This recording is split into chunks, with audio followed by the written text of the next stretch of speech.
And October is also Domestic Violence Awareness Month. I'm joined now by Claire Brown for today's Power Women segment, and we're going to start talking about how women are affected by domestic violence. Yeah. So, Claire, let's get right into it. You know, what do we need to know about domestic violence? It is such a huge topic. We see it every day, all day in the Power Women group, and 1 in 9 are affected. 1 in 9 women, I should say, are affected by domestic violence, and 10 million Americans are affected by domestic violence. And so we see this, you know, every day, like I said, but there are many reasons for domestic violence, and it does not always involve a romantic relationship, parent-child, for example, mother-father.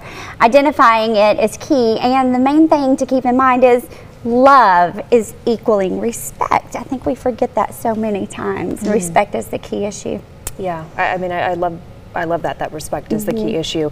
So, you know, what are some of the reasons behind domestic violence that we need to be aware of? Right, you know, the root of it really, and there are many reasons. But childhood experiences, repeating the patterns of generations that are modeled before you, economic stressors, which our poverty rate here in Arkansas is not where it needs to be. And so we see domestic violence quite a bit here. We're 10th in the country. Mental illness is a huge catalyst, substance abuse. And when we're able to identify the cause, then we're able to focus on prevention. So all of these can be helped with therapy, with mental health. The question is that we have to ask ourselves, do we want to repeat the pain of the past? And are we willing to do what it takes to not hurt others? This isn't asking for help, it's asking for change. And I think that's where we get caught up. You know, the ego gets in our way so many times when we think that it's an us issue. Well, really, it's not. A lot of it's out of our control. It's sustained in us from the patterns of our past. It's our programming.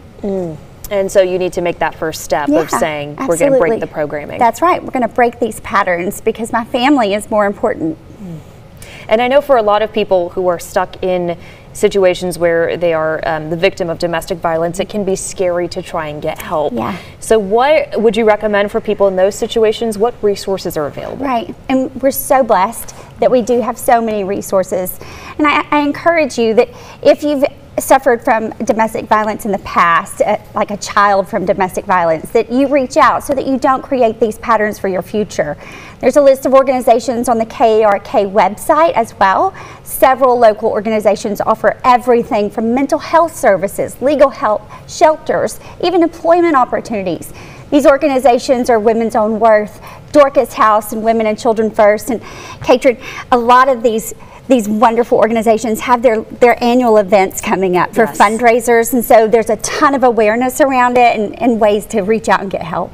Great. Claire, well, thank you so much for joining us this week, like always. Of course, you can head to our website for more.